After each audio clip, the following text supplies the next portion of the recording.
Agora, o que significa esta marca da besta que é colocada aqui? Nós podemos falar de várias coisas que seriam a marca da besta. Tem gente que pensa, como eu falei com vocês, que a marca da besta seria a vacina. Nessa polaridade de vacina, tem alguns teóricos da conspiração dizendo que a vacina é a picada da serpente. Eu não estou aqui entrando no mérito da questão se você deve tomar vacina ou não deve tomar vacina. Mas uma coisa eu estou afirmando, vacina não é a marca da besta. Entendeu? Não estou aqui, né, pastor? Não estamos aqui falando se deve tomar, se não deve tomar. Isso eu prefiro deixar para um médico, para um especialista falar. Mas uma coisa é fato, isso aqui como teólogo eu posso dizer, vacina não é marca da besta. E quem já corre para ver a marca da besta em qualquer coqueluche que aparece, qualquer frenesi que aparece, agora a marca da besta vai ser a vacina. No passado a marca da besta era o código de barras. Tinha gente que estava se recusando a comprar coisa com código de barras, porque o código de barras era a marca da besta. Eu lembro que uma vez eu fui a uma igreja e tinha alguém lá defendendo que o código de barras era a marca da besta, que ia controlar todo mundo. E alguns até mostravam uma foto do código de barras que trazia um 666. Aí eu expliquei para os irmãos e falei, meus queridos, o número da besta não é 666, é 666. 666 não é o 6 3 vezes repetido. É um múltiplo de 6. E por que aqui no Apocalipse fala que o número da besta é um múltiplo de 6? Vamos deixar a Bíblia falar. Abra a Bíblia comigo em Daniel, capítulo 3. Daniel, quem conhece a história de Daniel sabe que episódio é esse. Onde o rei Nabucodonosor mandou erguer uma imagem e obrigou que todos na Babilônia adorassem a sua imagem. E no capítulo 3, versículo 1, fala das dimensões da imagem que Nabucodonosor ergueu. Daniel capítulo 3, versículo 1. O rei Nabucodonosor fez uma imagem de ouro que tinha 27 metros de altura e 2,70 metros de largura. Deixa eu explicar para os irmãos uma coisa aqui. Existem dois tipos de tradução na Bíblia. No sábado à tarde vamos falar um pouquinho sobre traduções da Bíblia. Existem traduções que são dinâmicas e traduções que são literais. E não é uma questão de falar qual está certa, qual está errada. Não dá para definir isso. Eu vou dar um exemplo, os irmãos vão entender. Quando você fala assim, I'm mad about my flat. Se eu falo isso nos Estados Unidos, tem um sentido. Se eu falo isso na Inglaterra, tem outro sentido. I'm mad about my flat. Eu estou ficando louco por causa do meu apartamentozinho ali, meu cantinho. Se você fala isso na Inglaterra, eu estou ficando doido por causa da agulha que eu vou tomar. Perceberam a diferença? Mesmo no português do Brasil para o português de Portugal, tem diferença. Tem diferença. Por exemplo, isto é giro. No Brasil, giro é isso aqui. Em Portugal, giro, very nice. Então, até do inglês britânico para o inglês americano tem diferença. Até do português brasileiro para o português lusitano tem diferença. Concordam comigo? Então, na Bíblia também tem expressões que às vezes o autor não sabe, o tradutor fica na dúvida, como é que ele traduz? Por exemplo, se eu estou pensando em inglês e eu ouço alguém falando em inglês, It's rain dogs and cats. Se eu traduzir literalmente ao pé da letra, como eu tenho que traduzir? Está chovendo cães e gatos. Essa é uma tradução literal. Mas se eu quiser adaptar, eu vou falar, está chovendo muito. Aí vem alguém e fala o seguinte, está errada essa tradução. No original em inglês não tem a palavra muito, tem a palavra cães e gatos. Está errado traduzir está chovendo muito? Não. Essa é uma tradução dinâmica. Eu peguei o sentido da frase em inglês e já adaptei para o português. Uma tradução literal é aquela que pega palavra por palavra. Então, no original aramaico aqui de Daniel, não está 27 metros por 2,70 metros. Aqui nos Estados Unidos vocês usam muito pounds, milhas, yards, feet, e às vezes a gente tem que traduzir. Eu estava conversando com Josias, eu estava conversando com ele, estava fazendo várias perguntas em inglês ali, e eu não lembro mais qual, ele perguntou da temperatura do deserto. Eu só sei falar em Celsius, eu não sei falar em Fahrenheit. E ele não entende em Celsius, ele entende em Fahrenheit. Então eu tive que pensar em Celsius e ir para o celular aqui, e o pastor me ajudou a traduzir para Fahrenheit. Então, se eu disser para vocês que no deserto tem uma temperatura de 40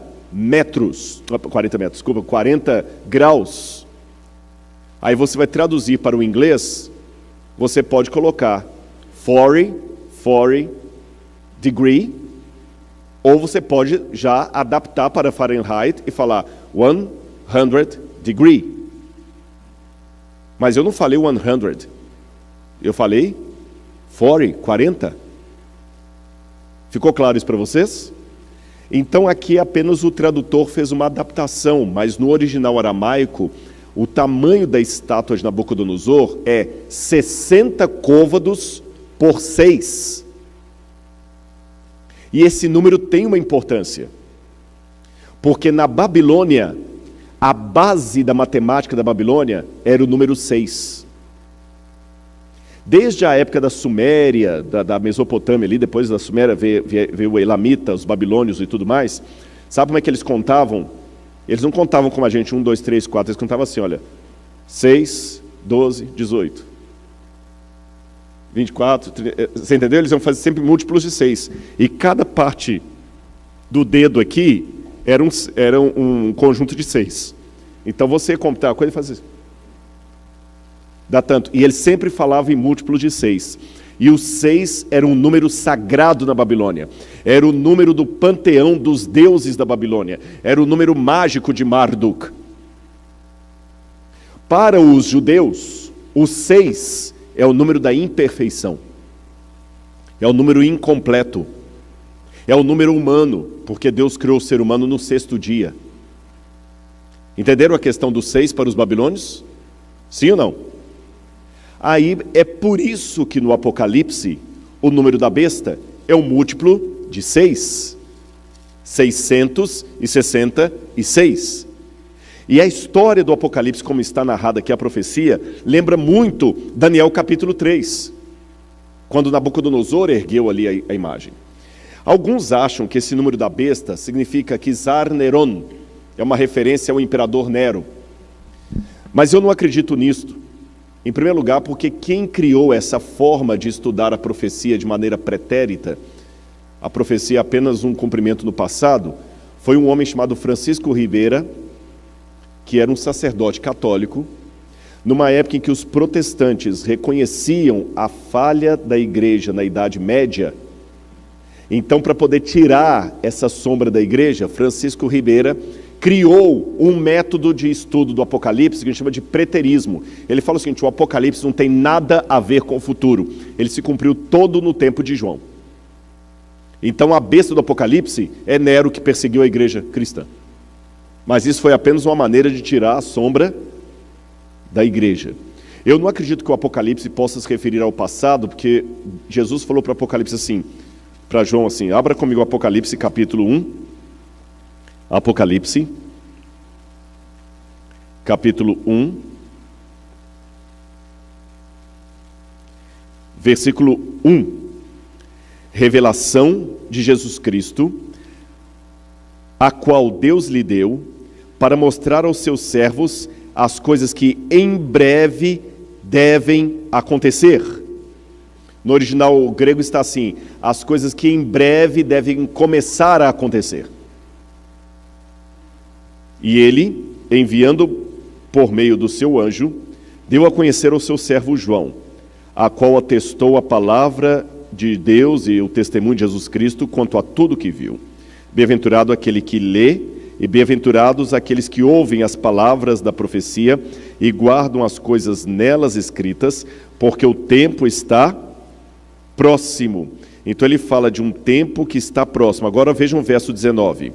Escreve, pois, as coisas que você viu, as que são e as que hão de acontecer depois destas. Então a profecia não poderia estar falando de coisas do passado, porque ela está anunciando coisas que viriam a acontecer. A profecia também não pode falar de coisas que só vão acontecer no fim dos tempos, porque ele já fala de coisas que já estavam acontecendo. Então, um método contínuo. Ficou claro para os irmãos até aí? Bom, se não é Nero César, o que seria esse 666? Havia uma técnica chamada gematria, em que as pessoas às vezes ocultavam um nome, e ao invés de falar o nome, falavam o número desse nome. Porque no passado não havia esse numeral como nós usamos. As letras valiam por nome, por número. Hoje, quando você faz o 6, o 2, o 1, quem inventou esses símbolos foram os árabes. Por isso que nós chamamos de número arábico. Foram os árabes que inventaram. Mas antes dos árabes inventarem o 1, o 2, o 3, o 4 e assim por diante, os números eram representados por letras, então ficava muito fácil.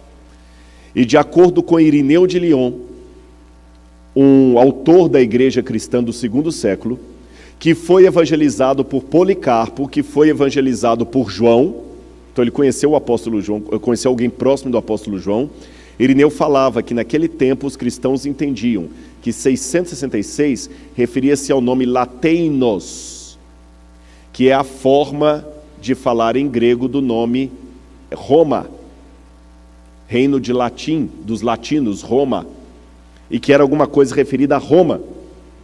Outro detalhe importante, do que o Apocalipse 13 está falando que vai virar o número da besta? Como eu falei, alguns já falaram de código de barras, de vacina.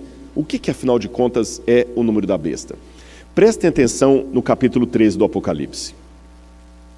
Contra o que estará essa guerra do anticristo? A primeira passagem que eu quero ler com os irmãos é a passagem que está no capítulo 12, Evangelho de João, Apocalipse de João, capítulo 12, capítulo 11, versículo 19. Achei aqui. Apocalipse, capítulo 11, versículo 19.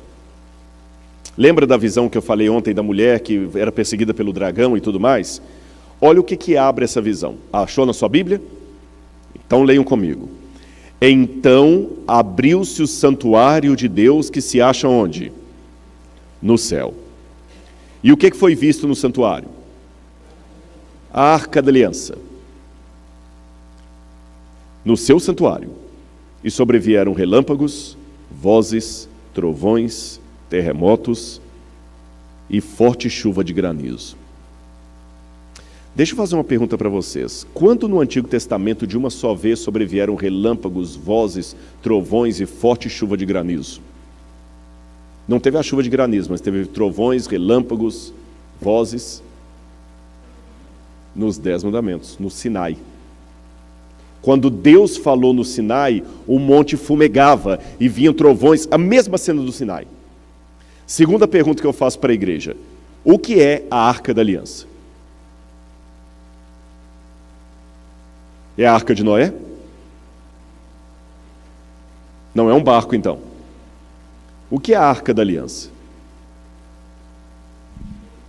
Era uma caixa. E o que guardava dentro dessa caixa?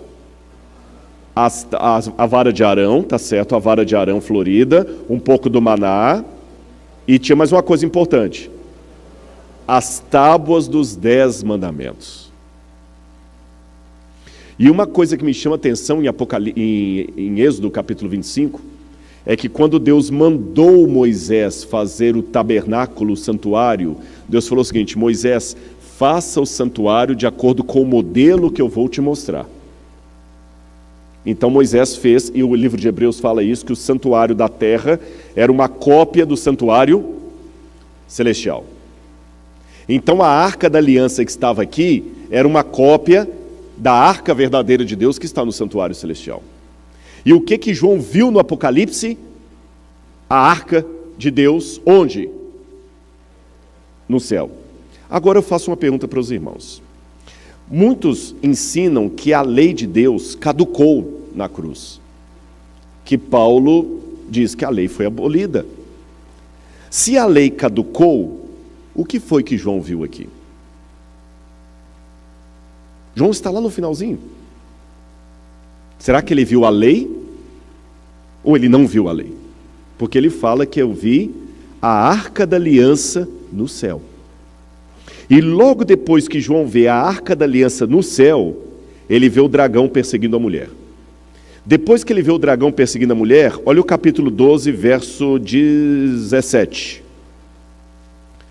O dragão ficou irado contra a mulher e foi travar guerra com o restante da descendência dela, ou seja, os que guardam os mandamentos de Deus e o testemunho de Jesus.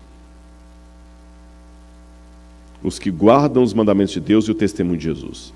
Aí me chama a atenção que quando essa besta levanta, tudo o que ela faz é para atacar um dos mandamentos de Deus.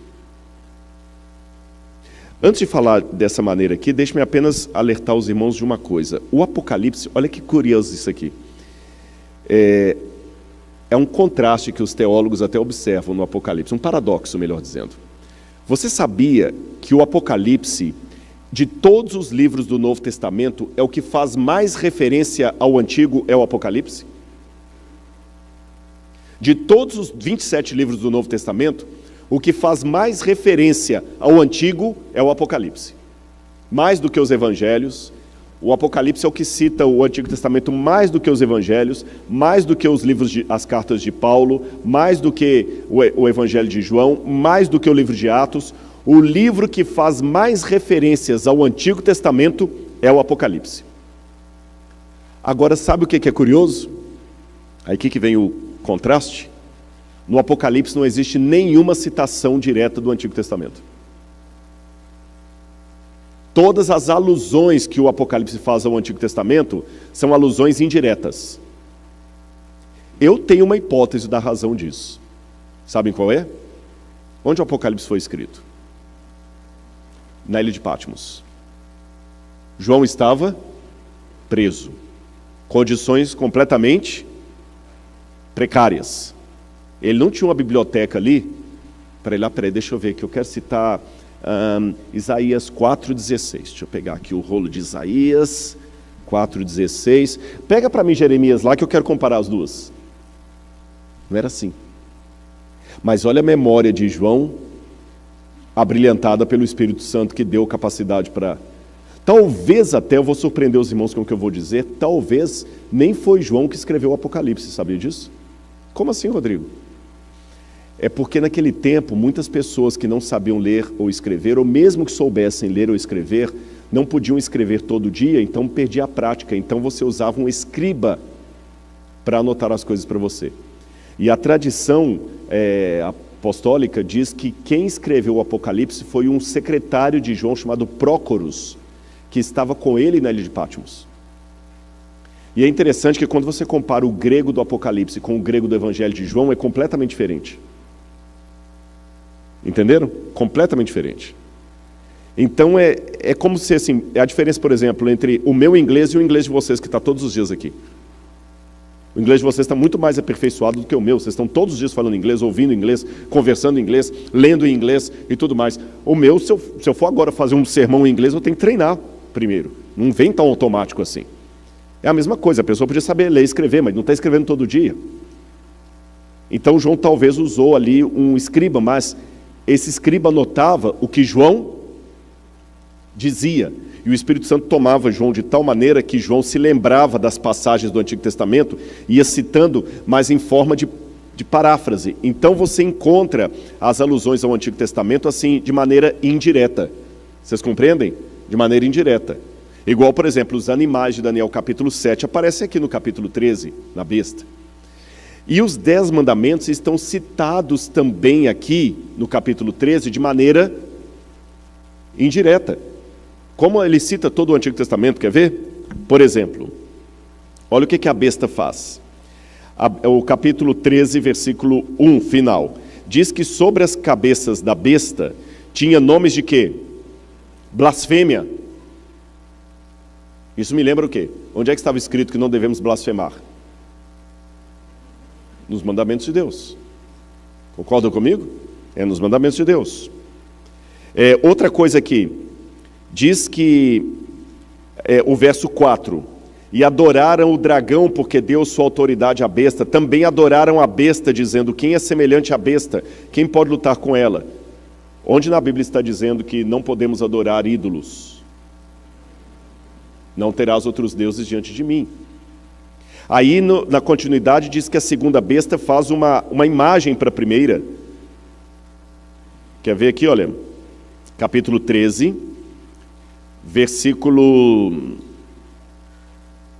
capítulo 13, versículo 14. Seduz aqueles que habitam sobre a terra por causa dos sinais que lhe foi permitido realizar diante da besta, dizendo aos que habitam sobre a terra que façam o quê? Uma imagem.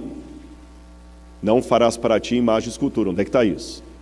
Nos 10 mandamentos. Vocês estão vendo aqui todos os detalhes dos 10 mandamentos? Manda matar, manda blasfemar, manda adorar uma imagem, cobiça o lugar de Cristo, tudo isso aqui.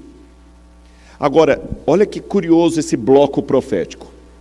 Ele começa com uma visão dos mandamentos no céu, dos 10 mandamentos na Arca da Aliança. Aí vem o dragão perseguindo a mulher. Os fiéis da mulher são chamados de aqueles que guardam os mandamentos de Deus e a fé em Jesus. Logo depois, vem a besta fazendo um monte de coisas que contraria a vontade de Deus. E aí, aqueles que vencem a besta são descritos no capítulo 14.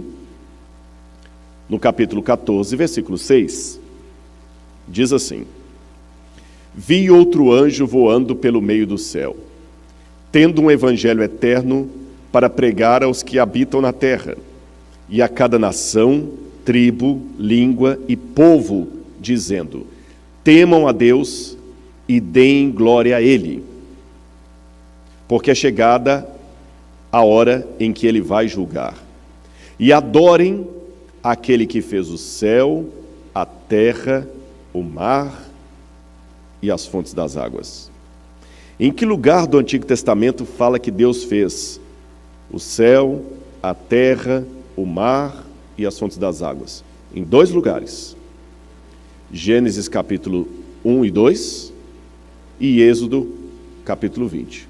O Salmo também faz referência, mas direto assim, o céu, a terra, o mar e Êxodo capítulo 20. Onde fala para guardar o sábado como lembrança de que Deus fez o céu, a terra e tudo mais. E tem uma coisa que me chama a atenção, irmãos. Eu não sei como é aqui nos Estados Unidos, como é em Cabo Verde. Mas no Brasil, geralmente, os documentos, quando você assina um contrato com alguém, eu fiz uma firma com você, no final, você tem que fazer em cada folha um visto, e no final você tem que assinar e reconhecer firma. Você vai num cartório e ele bate um carimbo provando que aquela assinatura é sua mesma. Essa assinatura geralmente vem no final do contrato. Na época do Antigo Oriente Médio, sabe como é que eram os contratos entre um rei superior e um rei inferior? Ele começava geralmente assim. Eu tenho vários paralelos para mostrar para vocês, por exemplo, entre os hititas. Faziam assim.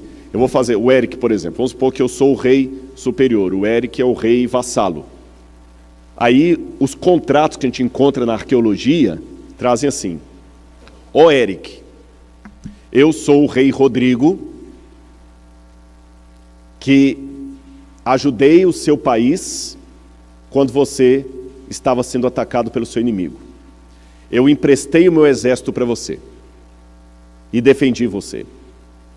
E agora então faço com você um acordo, uma aliança. Você não deverá fazer isso, você não deverá me atacar, você deverá me pagar imposto, você deve fazer isso. Eu dou uma série de cláusulas para ele. E no final, as cláusulas são complementadas com uma refeição. Agora, sabem o que acontece no meio das cláusulas? Eu digo quem eu sou como autoridade. eu ponho o meu selo. Pena que eu esqueci de trazer essa foto para vocês, senão eu vou mostrar. Eu mostro amanhã a foto de um tablete com inscrição cuneiforme, e no meio está o selo. Aí no meio das cláusulas eu digo assim, porque eu, Eric, sou o rei todo-poderoso de Boston, aquele que tem poder sobre todas essas terras e a maior riqueza de todos esses lugares. Quando eu digo assim para ele, aí depois eu continuo dando mais regras, e no final, a refeição. Vamos recapitular? No início, na introdução, eu digo para ele o que eu fiz por ele, correto? Aí começam as cláusulas. Na metade das cláusulas, eu digo quem eu sou, o poder que eu tenho para poder fazer aquele contrato. Coloco mais cláusulas e no final, uma refeição para fechar aquela aliança. Todo mundo entendeu como é que funcionava? É assim que estão os 10 mandamentos. Os 10 mandamentos começam justamente assim: eu sou o Senhor teu Deus, que te tirei do Egito, da casa da servidão. Olha o que eu fiz por você. Aí começam as cláusulas. Vamos lá, Êxodo capítulo 20. É bom falar e ler no texto bíblico, às vezes a gente fala de cor e não pega tudo. Olha aqui. Estas são as palavras que o Senhor Deus falou. Aí o 20, perdão, podem achar primeiro.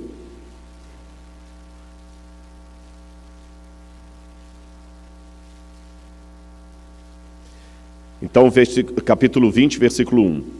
Então o Senhor falou todas essas palavras. Eu sou o Senhor teu Deus, que o tirei da terra do Egito, da casa da servidão. Não está igual eu falei no contrato hitita? Olha o que eu fiz por você. Aí agora vem as regras. Não tem outros deuses diante de mim, não faça para você imagem, escultura, nem semelhança alguma. Verso 5, não adore essa imagem. Verso 6, faça misericórdia e minhas gerações dos que me amam e guardam os mandamentos. Verso 7, não toma o nome do Senhor teu Deus em vão. Isso aqui é interessante também, porque nesses contratos, eu esqueci de mencionar, sempre tem assim, faça isso, e se você não fizer, tal coisa vai te acontecer.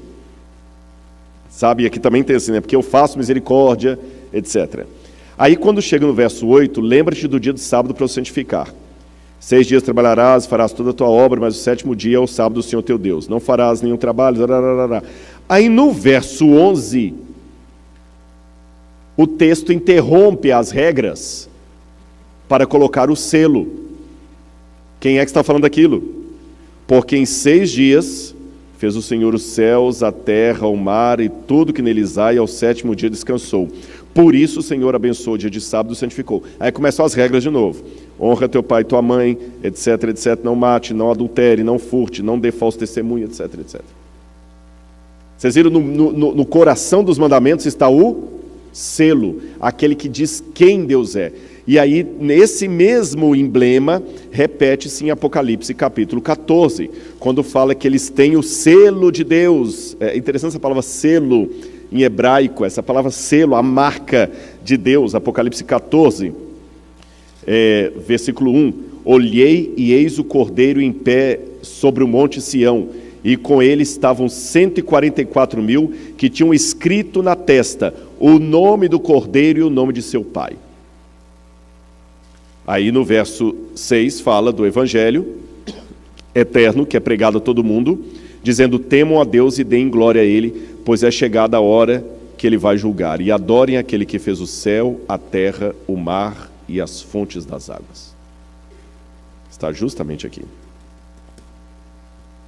Agora, irmãos, eu quero deixar uma coisa bem clara, que eu falei ontem e quero repetir hoje. Você está querendo dizer, Rodrigo, então, que você é mais santo do que os que não guardam o sábado? De jeito nenhum. Não é o sábado que salva? Tá, então, por que você está falando isso? Porque é assim que eu vejo na Bíblia, eu não posso ser incoerente com a minha consciência. Tá. Então, e quem não guarda o sábado hoje? Está perdido? Não. Não posso dizer isso. E quem guarda o sábado está salvo? Não, também não posso dizer isso. A mim compete saber da minha vida. Entenderam? Não sou eu que posso julgar ninguém. Não sou eu que posso me sentir superior a ninguém. Eu sei que tem maneiras erradas de guardar o sábado. Uma delas, eu falei ontem, é guardar por legalismo. Aí alguém pode falar, tá, mas então como é que esse negócio, o sábado hoje em dia é tão complicado hoje, como é que se guarda? Eu vou explicar aos irmãos como. Eu vou falar do jeito errado e do jeito certo. O jeito errado. Havia uma família de adventistas que guardavam o sábado. E no sábado não podia fazer nada. Aí o menininho falava assim, papai, que legal, você está em casa hoje, não vai ter... Vamos brincar? Não, hoje não podemos brincar. Por quê? Hoje é sábado. Aí a mãe, para ajudar as crianças a entender, falou assim, hoje é o dia feliz. Hoje é o dia feliz? Ah, pai, sobe comigo na árvore. Então não pode, porque hoje é sábado, hoje é o dia feliz. Ah, tá. Pai, então vem para cá ficar... Não pode, porque hoje é o dia feliz, papai tem que ficar na igreja o dia inteiro. Aí quando dava 2 horas da tarde, a mãe falava assim, pai, falta muito para acabar o dia feliz? Entenderam a questão? Essa forma de guardar o sábado apenas na base do não pode, não pode, não pode, não pode, não pode, é a maneira judaica, é a maneira farisaica, é a maneira que não agrada a Deus. Quem estava no sermão, acho que de domingo, eu expliquei uma coisa que aconteceu com os judeus depois do cativeiro da Babilônia. A lei de Deus antes do cativeiro da Babilônia era algo para proteger o povo de Israel. Mas quando eles saíram do cativeiro da Babilônia, eles ficaram com tanto medo de voltar para lá, que eles falaram o seguinte, a lei não é uma cerca que nos protege, é algo que precisa ser protegido. Entenderam a diferença? É igual aquele pai que luta tanto para comprar o carro, e quando compra o carro fica com ele guardado na garagem, porque tem medo de colocar na rua, alguém riscar e tudo mais. O carro está lá, mas o carro não pode ir com a família. Não vou levar meu carro para lá, não vou sujar meu carro na lama, não vou arriscar meu carro, não vou lá porque lá não tem lugar de estacionar o carro. Pai, vamos passear, vou estrear o carro. Não vamos ficar em casa. Por que não? Porque lá não tem lugar de estacionar, não vou botar o carro. Aí a família fica com saudade quando eles andavam de ônibus. Aí não é o cara que tem o carro, é o carro que tem a pessoa. Sabe aquele negócio, você não sabe se é o cachorro que abana a cauda ou a cauda que abana o cachorro? Os judeus fizeram isso, eles pegaram os mandamentos de Deus e colocaram uma cerca em torno dos mandamentos. Aí, por exemplo, começaram a raciocinar, tá, no sábado não pode fazer nada. E se eu quebrar um galho de árvore no sábado, eu tô como é que fala quando você está podando? Então coloca aí um acréscimo, no sábado ninguém deve subir em árvore. E se a mulher estiver olhando no espelho no sábado e vir um cabelo branco e querer arrancar? Ela está fazendo cabelo no sábado, então não pode. Mulher não pode. Isso tudo está na lei judaica, na Mishnah, você tem tudo isso lá na Mishnah. Não pode, mulher não pode olhar no sábado no espelho. Se você estiver com a coisa na mão direita e ela cair, você só pode pegar com a mão esquerda. Não pode andar mais do que uma milha sabática. Um monte de regras. E eu amo Israel, mas isso não significa que eu concorde com tudo em Israel. No Shabat, por exemplo, lá o elevador vai parando de andar e andar porque o judeu não pode apertar o botão no sábado. Não pode acionar o interruptor da energia. Não pode atender celular. Não pode um monte de coisa. Com todo o respeito que eu tenho pelo povo judeu, mas essa é a maneira que Jesus criticou, falou o seguinte, vocês são hipócritas. Se um boi de vocês cair no sábado no buraco, vocês não tiram? E eu não posso curar essa filha de Abraão? Jesus passou lá no lugar onde estava o trigo, lá, colheu umas espigas. Não pode, é sábado. Davi não entrou lá e não comeu dos pães, por que eu não posso comer? Eu sou o Senhor do sábado. Então, quando Jesus falou assim, eu sou o Senhor do sábado, ele não quis dizer assim, menosprezando, quer dizer, desculpa, eu sou o dono do sábado. O dono aqui sou eu. Igual uma vez eu vi um vídeo desse aí de uma rádio lá em Belo Horizonte, lá que um deputado era dono da rádio, o radialista chamou o opositor dele para a rádio lá, para dar uma entrevista. Ele entrou, falou assim, não, fulano de tal não vai falar aqui hoje não. Ei, peraí, desculpa, eu estou no meu programa aqui, você não pode entrar assim. Por que eu não posso? A rádio é minha. Eu sou o dono da rádio. Eu tenho que pedir licença para entrar na minha rádio? Então quando ele falou o seguinte, eu sou o dono do sábado, eu sou o Senhor do sábado. Eu sou Deus. Esta é a maneira errada. Outra maneira errada de guardar o sábado. é ser exclusivamente adventista no sétimo dia. Eu não confunda adventista do sétimo dia com adventista no sétimo dia. Porque a minha vida é a única doutrina adventista que muita gente está lendo lá fora. A primeira doutrina adventista que muita gente vai ler lá fora é a vida do adventista que trabalha com ele. Entenderam? Me sentir superior. Não é por aí. Agora, qual seria uma maneira que eu considero correta de guardar o sábado? Eu vou dizer aos irmãos qual. Quantos aqui são casados? Muito bem. Eu não vou colocar ninguém em trouble, mas eu espero que você se lembre da data de aniversário do seu casamento. Tem alguns que falam assim. Sabe aquela chargezinha? Amor, eu já vi, vou trazer de Lene aqui, viu? Eu vi uma vez uma chargezinha, uma assim, amor, você mudou a senha do Wi-Fi? Mudei, querido. Qual que é? A data do nosso aniversário de casamento. Só mostra o cara parado assim. Vai perguntar qual é?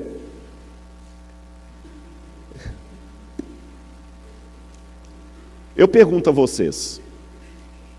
Eu não jogo bola. Mas se eu jogasse bola, Deus não me deu esse dom. Acho que quando eu distribuí os dons ali, o jogo de futebol estava fora. É pecado, é errado num casamento um homem jogar bola? Não é errado. Ô, meu amor, eu vou jogar bola com meus colegas. Tudo bem, meu querido. Ele não está traindo. Agora, no dia do aniversário do casamento, ela acordou, preparou um café da manhã todo gostoso. Ele pega a chuteira, passa na mesa, pega uma torrada. Amor, vou sair para jogar bola com meus amigos. É certo? É certo? Mas vocês não acabaram de falar que não tem problema o homem jogar bola no casamento? Ah, não, no dia do... Por que só a mulher que respondeu isso? Os homens ficaram calados agora. Vocês estão então me dizendo que tem coisas que não é que elas em si são erradas, mas para aquele dia não são apropriadas. Só isso. Mas deixa eu continuar na minha reflexão aqui. O dia do aniversário do casamento só tem sentido numa única e exclusiva condição. Qual é? Se você vive bem com a sua esposa 364 dias do ano. Se você está feliz no seu casamento, se você está amando a sua esposa, se sentindo amado por ela, se você está bem com ela 364 dias do ano, quando chega no dia do aniversário de casamento, você comemora o quê? É o aniversário em si? O que você comemora no dia do aniversário de casamento? Os outros dias que você viveu? Porque se você não vive bem com ela, no dia do aniversário de casamento não tem o que comemorar. Perdão, não tem o que comemorar. Entenderam onde é que eu estou querendo chegar? O aniversário, a comemoração, não tem sentido nela mesma, mas no que acontece fora dela. O sábado só tem sentido se eu andar com Jesus domingo, segunda, terça, quarta, quinta e sexta. Aí quando chega no sábado, eu comemoro os outros dias que eu andei com Jesus. Mas se o sábado é o dia religioso, ele é um fim em si mesmo, aí perde a graça. Então, de certa forma, todos os dias são dias de Deus, não é só o sábado. Como o dia do casamento, são todos os dias do ano. Não é isso? Quais são os dias do casamento? Todos, mas tem um que é especial. É o da comemoração. Todos os dias são de Deus, mas tem um que é especial. É o dia que você diz para o mundo que você tem um Criador. E esse assunto da criação é tão sério, irmãos. Hoje eu não vou entrar nesse mérito aqui por causa do tempo. Eu teria que dar um outro estudo sobre isso.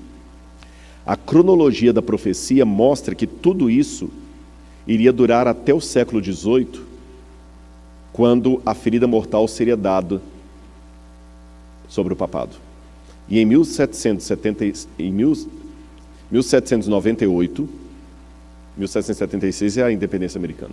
1798, o general Berthier prendeu o Papa a mando de Napoleão. E aí o mundo começou a ser despertado para o estudo da Bíblia. Foi a partir daí que as sociedades bíblicas começaram a cruzar o mundo, os missionários começaram a ser enviados, e foi a partir daí que começou o revivamento do estudo de Daniel e Apocalipse. Em todo o mundo. Em todo o mundo. Agora, o mais curioso que foi justamente no século XVIII que começam também os movimentos contrários a Deus, século XVIII e XIX. Aí que começam os primeiros que vão desembocar em Charles Darwin, em 1850, falando que, na verdade, nós não temos criador, nós somos frutos da evolução das espécies. Foi justamente no século XIX que vem Karl Marx pregando o materialismo dialético que não tem julgamento divino, que o paraíso é aqui, a sociologia, Emile Durkheim, a utopia possível, o paraíso é aqui. Lembra que o diabo sempre faz o paralelo? Ficou claro para os irmãos até aqui onde é que eu estou querendo dizer? E a Bíblia mostra isso, irmãos, está aqui no Apocalipse. Todo o elemento que eu vejo aqui aponta bem claro para a adoração. O grande problema no dia que a besta colocar a sua imagem é quem que eu adoro, o anticristo ou a Cristo. É isto. Agora, me chama a atenção também no Apocalipse que essa besta é um poder mundial. Porque fala que todos, exceto o fiel povo de Deus, todos receberão a marca da besta, exceto aqueles que forem fiéis. Mas será que isso é possível hoje? Eu sei que hoje nós vivemos numa situação, deixa eu mostrar só algumas imagens para vocês, que muita gente coloca isso aí, olha. De 1898 até 2030, quem domina o mundo são os Estados Unidos da América. Mas de 2030 até uma data que ninguém sabe, quem dominará o mundo será a China. Esta será a nova superpotência. Só que eu não vejo espaço para a China na profecia. Eu vejo espaço para Roma. E os Estados Unidos também. Mas para a China, não. Mas, Rodrigo, mas está errado. Tudo está indicando que é a China. Deixa eu contar para vocês uma coisa. Esse cavaleiro que está aí, ele foi uma figura interessante, porque ele lutou no exército de Hitler, mas nunca deu um tiro. Franz Hasel, pai do Gerhard Hasel, que foi um grande teólogo falecido, e o seu filho, Michael Hasel, que é um arqueólogo muito famoso lá do Tennessee. Franz Hasel era um homem cristão, e ele não aceitava matar. Ele passou a guerra toda com um revólver de madeira na cintura e não deu um tiro. E quando ele estava no fronte, veja que ele está com o uniforme nazista. Quando ele estava no fronte, ali, ele arriscou falar para o superior dele que Hitler não dominaria o mundo. Ele falou, você, eu não sei porque eu não mando te fuzilar, você não dá um tiro, eu não vou matar em nome de Hitler. E olha que ele está com o uniforme nazista. Eu não vou matar em nome de Hitler. Hitler vai dominar o mundo, a Alemanha é a superpotência. Ele não é. E o comandante perguntou para ele, por que não é Hitler a próxima superpotência? Por que não é a Alemanha? Ele falou, porque eu conheço a Bíblia, a profecia de Daniel diz que não será a Alemanha. Aí ali embaixo, não sei se dá para vocês verem, tem uma fotografia de uma coisa bem velhinha. Aquilo ali foi o rascunho que ele abriu a Bíblia no livro de Daniel, capítulo 2 e capítulo 7, e começou a mostrar a estátua de Daniel e os animais de Daniel. Ele falou assim, olha, Daniel falou que primeiro vinha a Babilônia, depois a Medo-Pérsia, depois a Grécia, depois Roma, e Roma se tornaria um reino dividido. E quando Roma se tornasse um reino dividido, aí a pedra que vai bater sobre esse reino dividido é a volta de Jesus. Então não tem espaço para a Alemanha aqui. A Alemanha é apenas uma das divisões do Império Romano. Na época todo mundo riu da cara dele. Mas o fato é que hoje a Alemanha nem exército tem, você sabe, né? Nem exército a Alemanha pode ter. Não é a superpotência do mundo. Quando eu comecei a estudar essas profecias, irmãos, eu fui com a cara e a coragem. Eu não era nem batizado na igreja, eu tinha 12 anos de idade.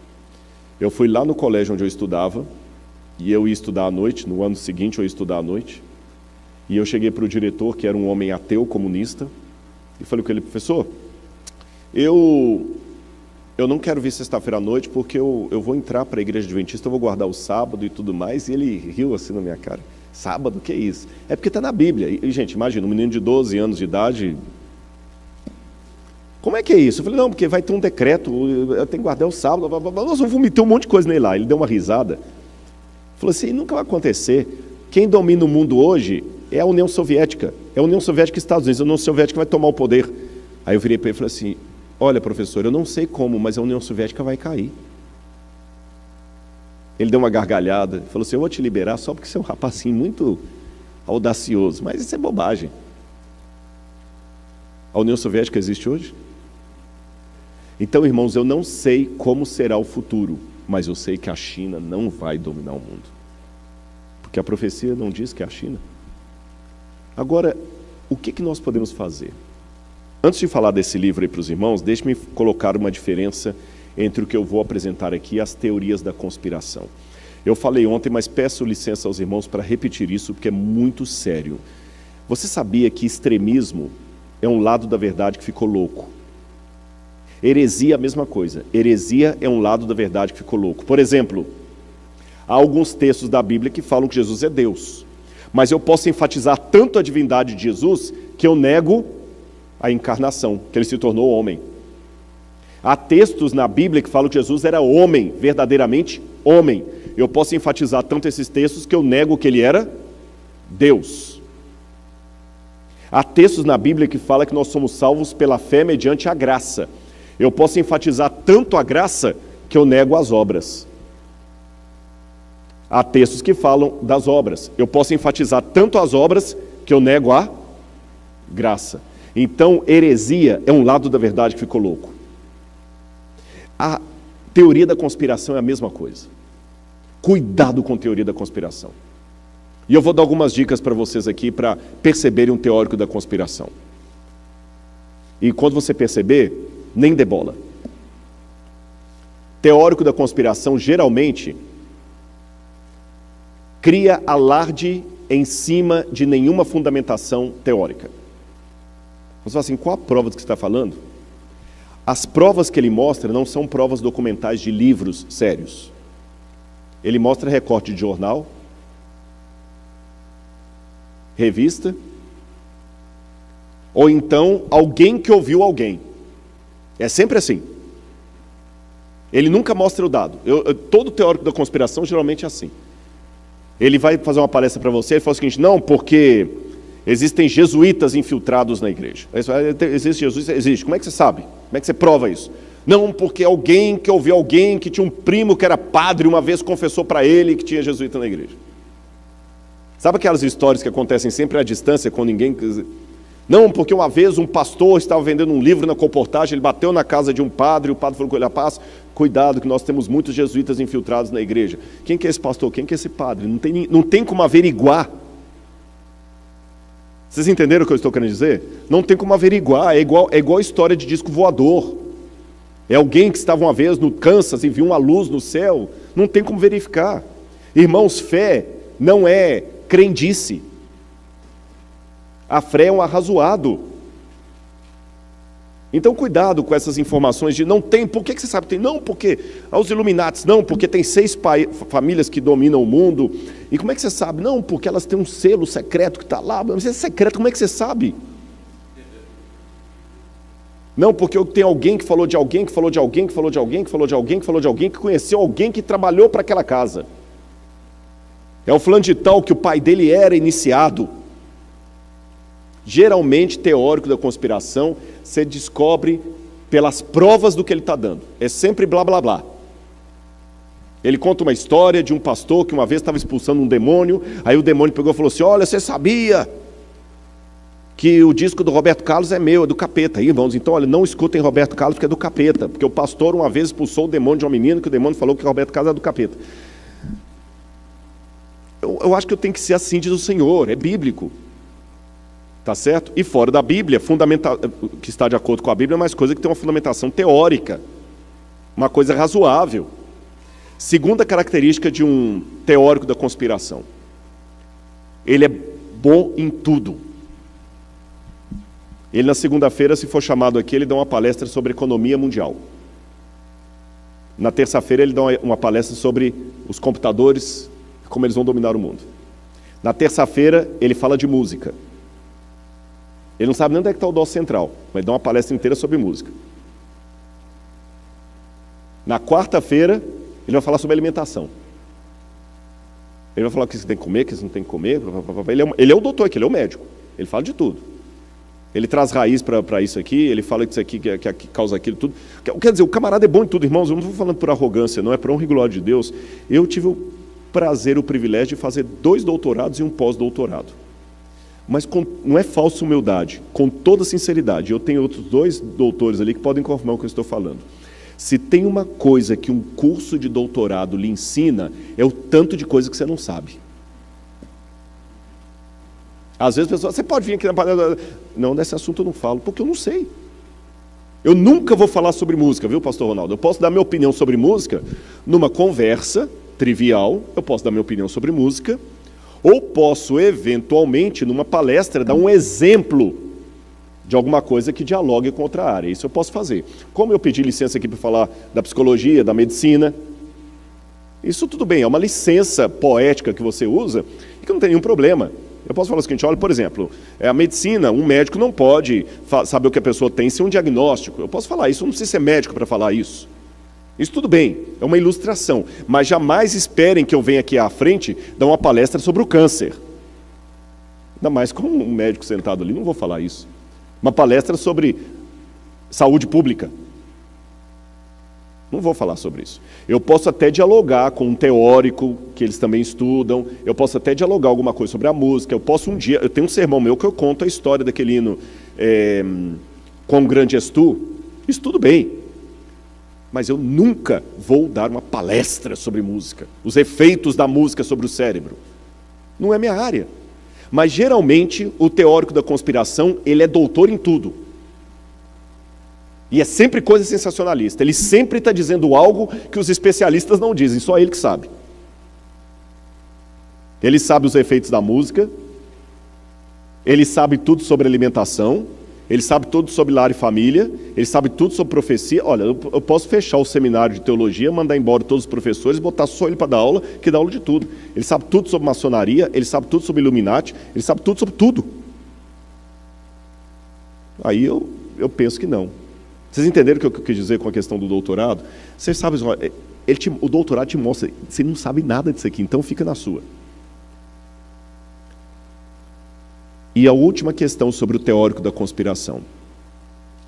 Ele causa um fervor que não dura muito tempo. Daqui a pouquinho o pessoal desanima.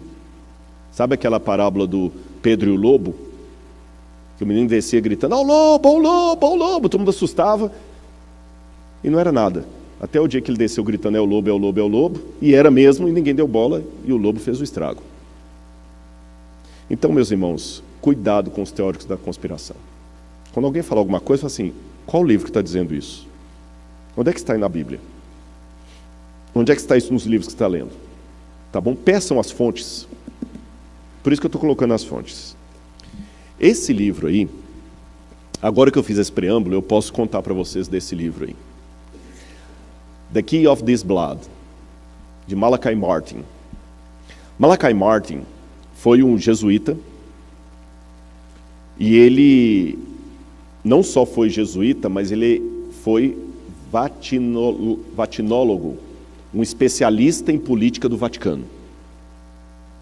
Tá certo? Ele era um especialista em política do Vaticano, e ele trabalhou dentro aí da Santa Sé. E ele escreveu esse livro, The Key of This Blood, que inclusive é um livro publicado pela Doubleday, que é uma editora que tem como principal cliente a Igreja Católica. Não é um livro contra a Igreja Católica, é um livro a favor. Um livro que recebeu os parabéns do Papa e de um monte de gente lá. E nesse livro, The Key of This Blood, ele conta que um dos segredos de Fátima Sabe que Fátima apareceu em Portugal, Maria apareceu em Portugal, na cidade de Fátima, então tem os 3 segredos que deu para os 3 pastorzinhos ali, pastorinhos. E a Lúcia, que era a única que estava viva, ela recebeu e ela falou para o Papa. E o Karol Wojtyła, esses dias eu pedi a alguém que fala polonês para me corrigir a pronúncia, Karol Wojtyła, que era o nome do Papa, ele sofreu muito na mão do comunismo na época da Polônia. Ele foi bispo de Cracóvia. Ele já tinha um trauma do comunismo. E quando ele soube que um dos segredos de Fátima seria o fim do comunismo, ele assumiu o seu pontificado dando uma mensagem: eu vou reformar a igreja e vou acabar com o opositor da igreja, que é o comunismo. E quando o Papa João Paulo II assumiu, ele escolheu como título João Paulo II para dar o indicativo que ele ia continuar o pontificado de Albino Luciani, que era João Paulo I, que alguns pensam até que foi morto, porque ele ficou 3 meses no poder.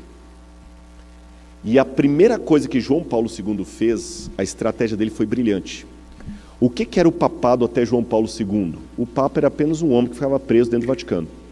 Porque quando em 1929, Benito Mussolini, com o Tratado de Latrão, devolveu para a igreja a Santa Sé, a exarca de Ravenna, que é o Vaticano, o Papa se tornou uma espécie de prisioneiro do Vaticano. Ele quase não saía dali. João Paulo II começou a andar pelo mundo. E a estratégia dele foi muito interessante.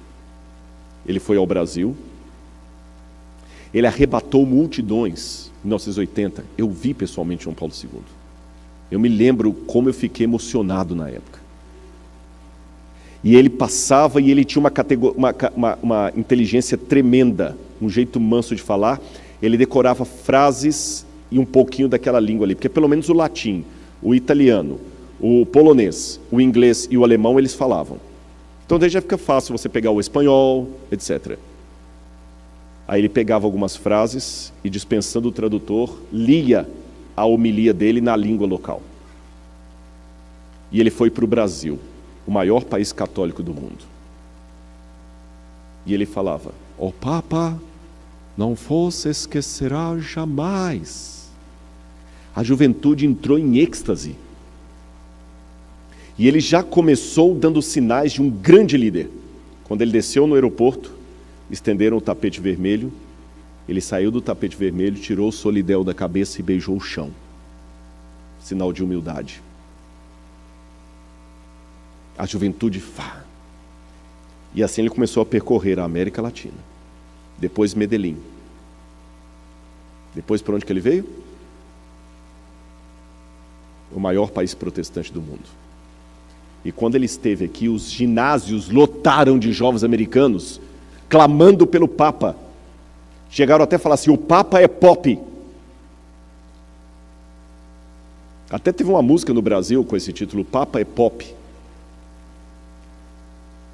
Automaticamente, Ronald Reagan não podia ignorar um líder como aquele. O chamou à Casa Branca. Da Casa Branca, esse livro é dessa grossura, conta tudo isso. Eles já saíram com a estratégia costurada ali de como iriam acabar com a União Soviética. Costuraram nos bastidores da história para que Mikhail Gorbachev, um católico fervoroso, assumisse a presidência da União Soviética. E Mikhail Gorbachev, costurando com Ronald Reagan e João Paulo II, proclamou a perestroika e a glasnost. Em pouco tempo, caiu a União Soviética, depois o Muro de Berlim, e não existe mais a União Soviética. E os Estados Unidos, até então, viviam à sombra da Guerra Fria, com medo do que o mundo podia acabar. Os que viveram antes disso lembram? E nem um tiro foi dado por ninguém, e nem os repórteres acompanharam. Tudo pelos bastidores.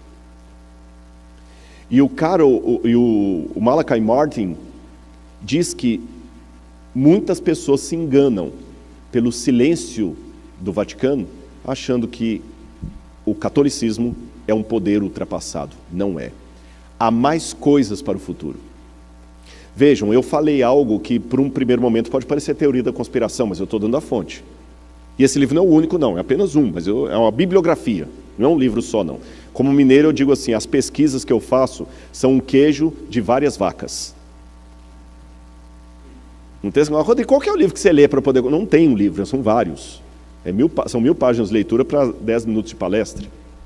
Mais recentemente, Zygmunt Bauman, um dos maiores teóricos do século XXI, que morreu recentemente, que criou o conceito de sociedade líquida, e ateu e comunista.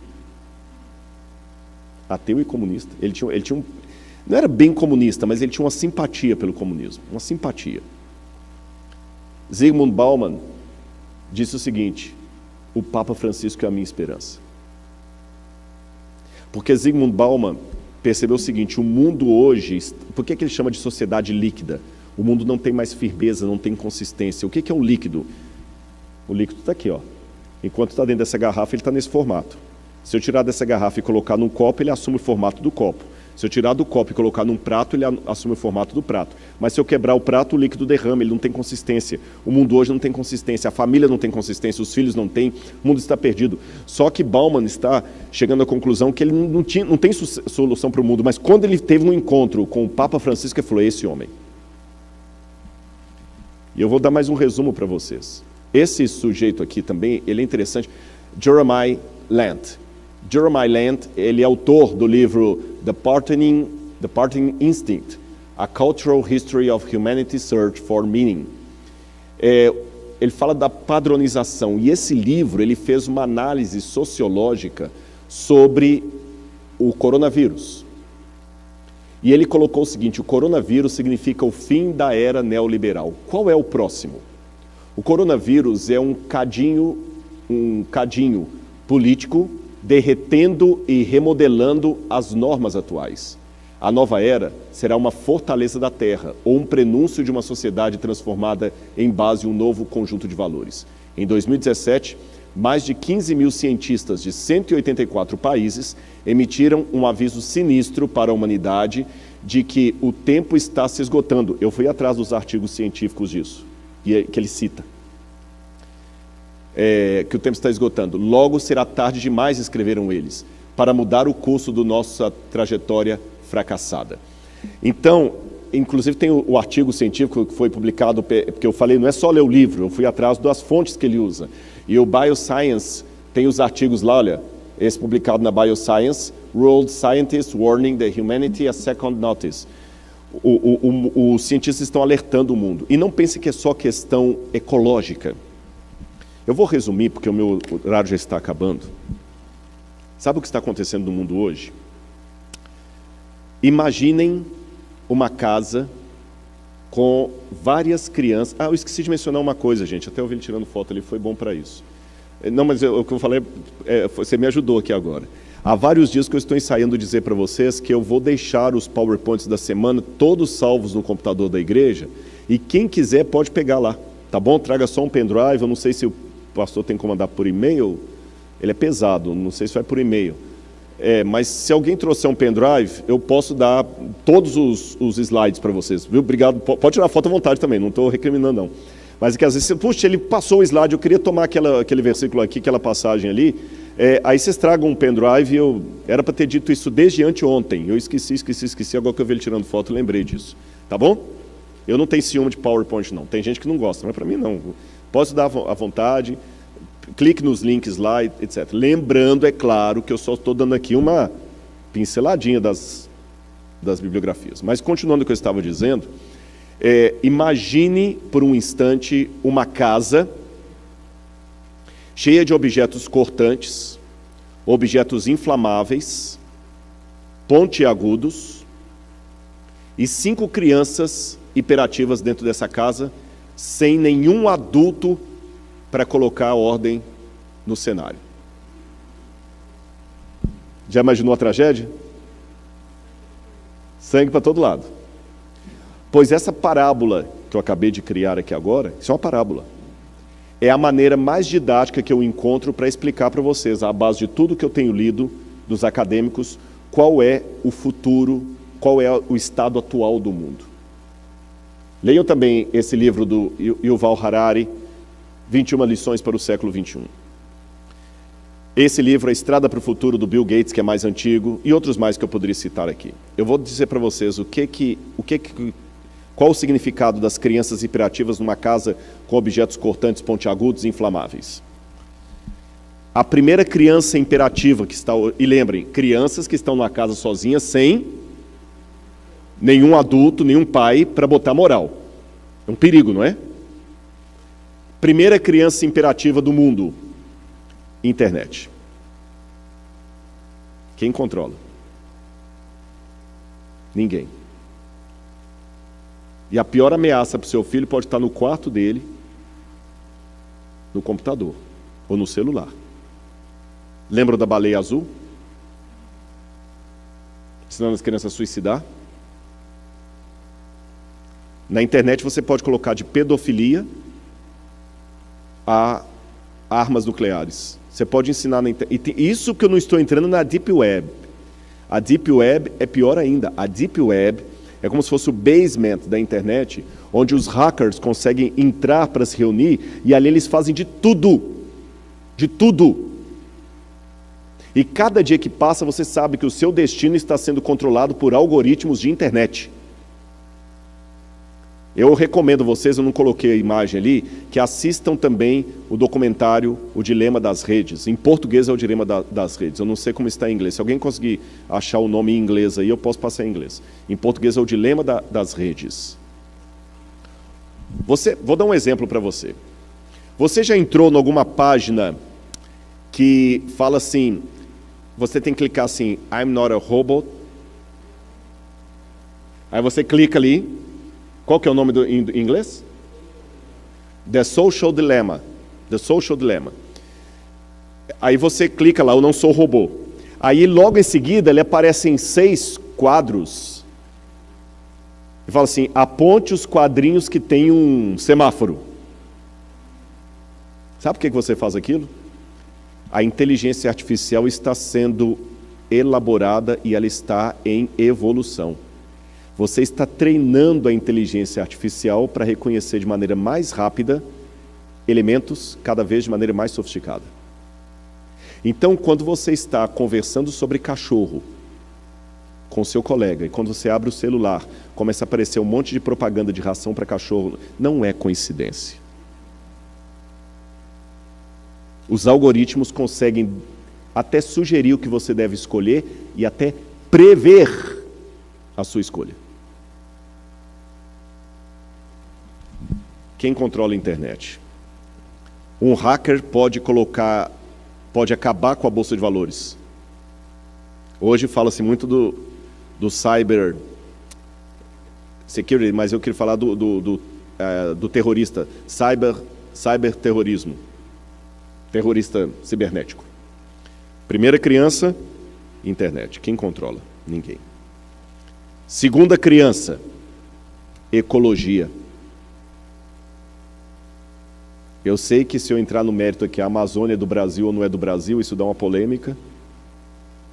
Mas o fato é o seguinte, se a Amazônia pegar fogo, o mundo inteiro passa aperto. Se os Estados Unidos não diminuírem a emissão dos gases, as calotas vão derreter.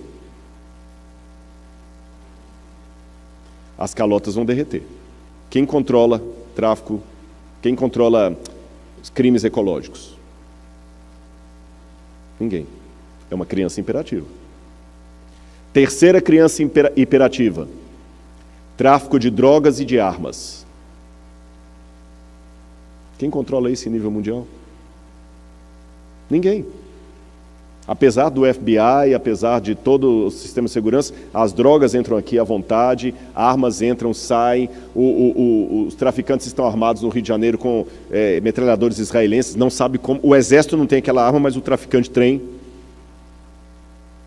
Lá na Colômbia, o guerrilheiro tem. Quem controla o tráfico de drogas e de armas?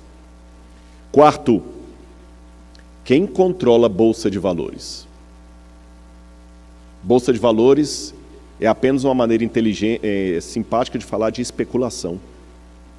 Ninguém tem o dinheiro. Por isso que os economistas estão vendo que, em pouco tempo, a economia do mundo vai quebrar. Por isso que já estão sinalizando criptomoedas, moedas que não são mais baseadas no lastro do ouro, do Tesouro Nacional, porque ninguém controla. Uma declaração de um ministro faz cair a Bolsa de Valores, faz o dólar aumentar no Brasil ou diminuir.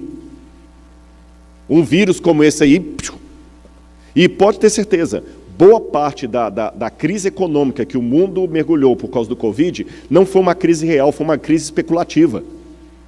Vai faltar trigo. Todo mundo entrou em desespero. Começa a estocar, corre para o mercado. Quem controla? Se cair a Bolsa de Valores em Tóquio, você nunca foi lá, mas você pode perder o seu emprego aqui, porque caiu a Bolsa de Valores de Tóquio. Vocês notaram essas crianças que estão soltas no mundo? O que é que nós precisamos? Esqueça a profecia por um pouquinho. Vou até fechar a Bíblia. O que é que nós precisamos para controlar essas crianças? Um adulto com moral. Em outras palavras, o mundo precisa de um governo único.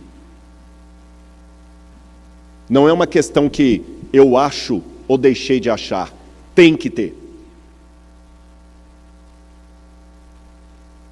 Entenderam? É uma questão do médico falou o seguinte: olha, sua coluna esfarelou. Eu não estou perguntando se você quer ou não quer ser operado. Você tem que ser operado. E agora? A veia do coração entupiu. Não estou perguntando se você quer ou não quer. Tem. Não é a sua opinião que estou perguntando, estou te dando informação.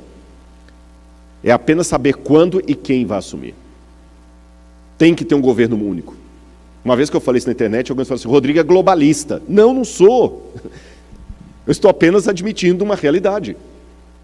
E esse governo único vai ter que fazer a magia de manter a soberania nacional de cada país conjugada ao interesse global, porque nós não podemos nos dar ao luxo mais de ser brasileiros, americanos, chineses ou ingleses, porque o que cada país faz afeta o mundo inteiro.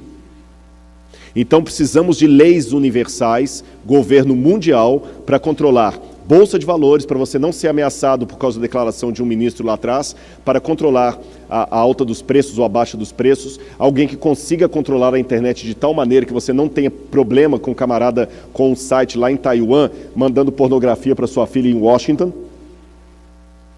Alguém que consiga falar com o governo, pare com as emissões de gás e o governo tem que obedecer. E a ONU não, esqueça a ONU nunca fez esse papel, a ONU é apenas um emblema, uma figurinha, a ONU não tem moral para nada.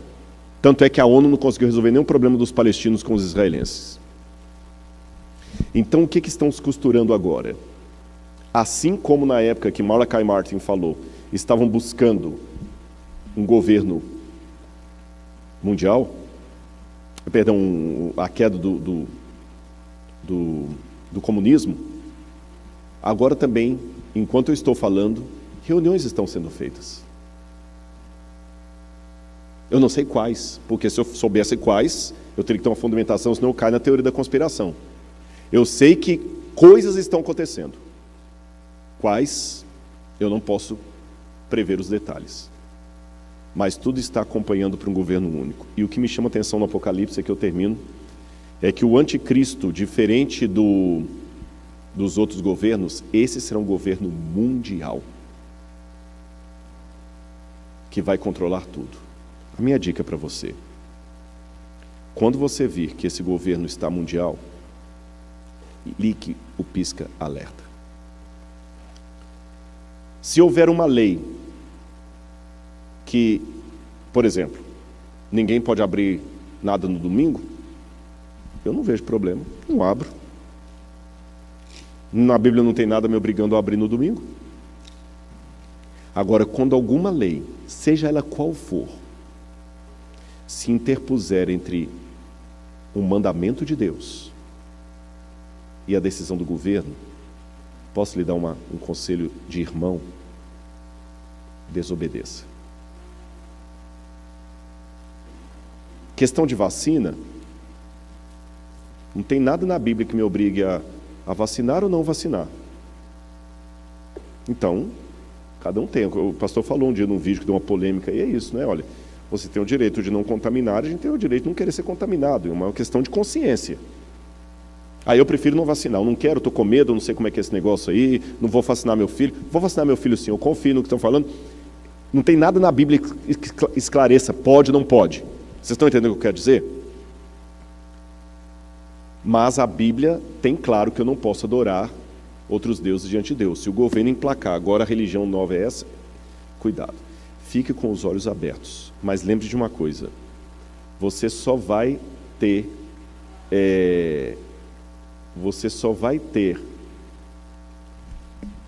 condição de sobreviver nesse último tempo se hoje você andar com Jesus.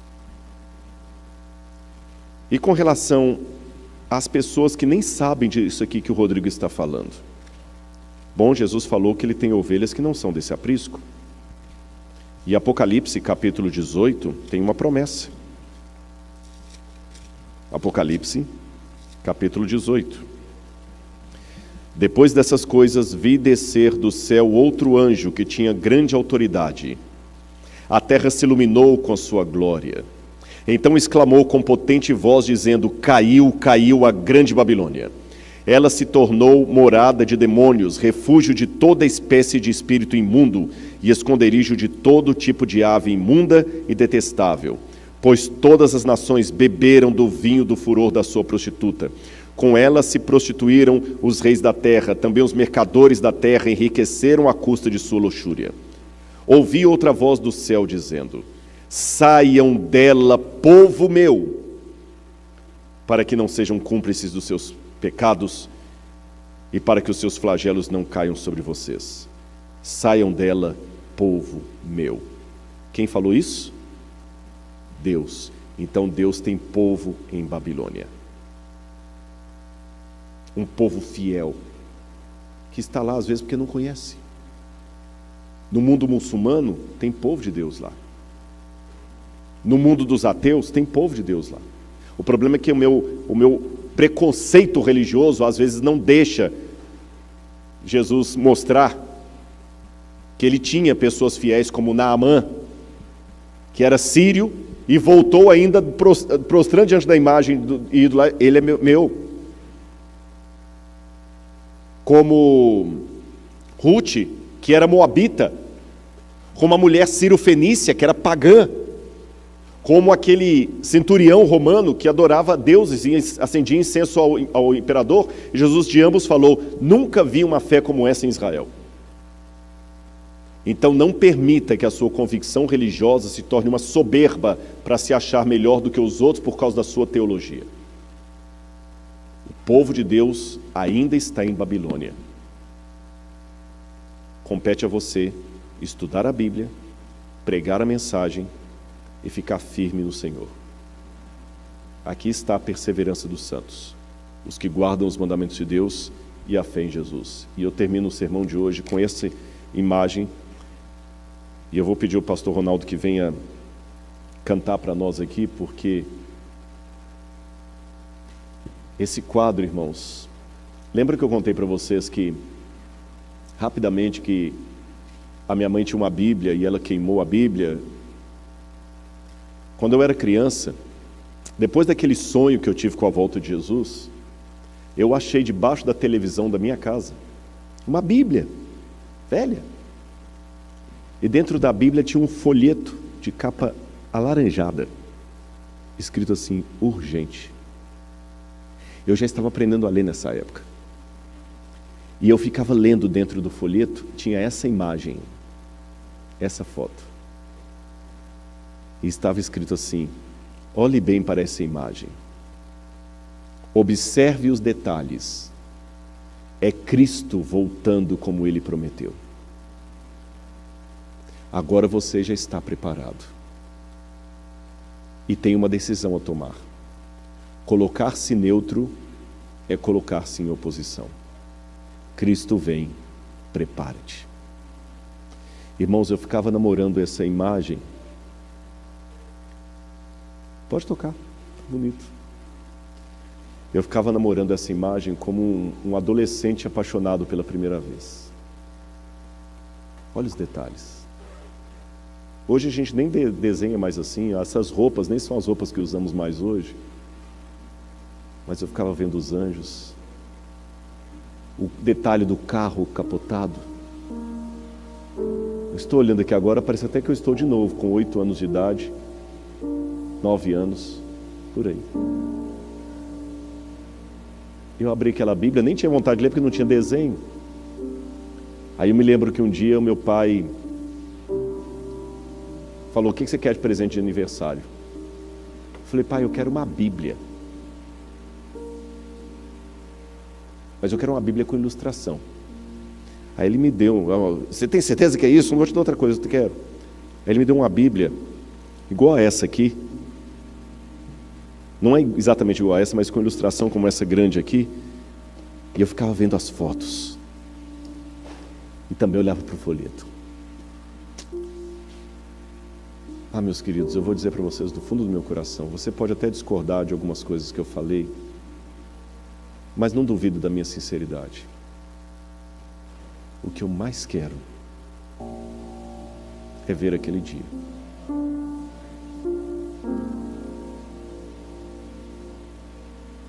Eu peço a Ele: Senhor, se eu estiver enganado em alguma coisa, perdoa-me, porque eu estou fazendo com muito amor por Ti. Se eu estiver certo, usa-me com Teu Espírito. Mas como eu quero ver aquele dia. Eu quero ver Jesus voltando. E eu quero ver você ali comigo. Não dá nem para imaginar como vai ser. Mas eu quero falar: Senhor, eu estou aqui. Eu cheguei. Faça essa decisão na sua vida hoje também. Porque aquele menininho de 9 anos virou um pregador. Eu não sei quanto tempo ainda vou esperar. Eu não sei quanto tempo. Eu calculo, tudo está preparado, eu vou falar mais sobre isso amanhã e sábado. Que entre 10 anos é o suficiente para montar tudo isso que eu falei com vocês. Vocês viram 2030 lá? Mas eu também não posso bater o martelo, senão eu vou estar dando data para a volta de Jesus. Mas eu só sei que eu quero que Ele venha logo. Porque eu amo Jesus. E amo meus irmãos. Não importa o que você está passando. Não importa a dor. Eu posso não saber qual é o seu dilema. Mas acredita em mim. Fica firme com Ele, é isso que basta. Não deixe nada, nem ninguém, tirar você do caminho de Deus. Eu quero ir para o céu com você. E eu estou sendo muito sincero com todos vocês.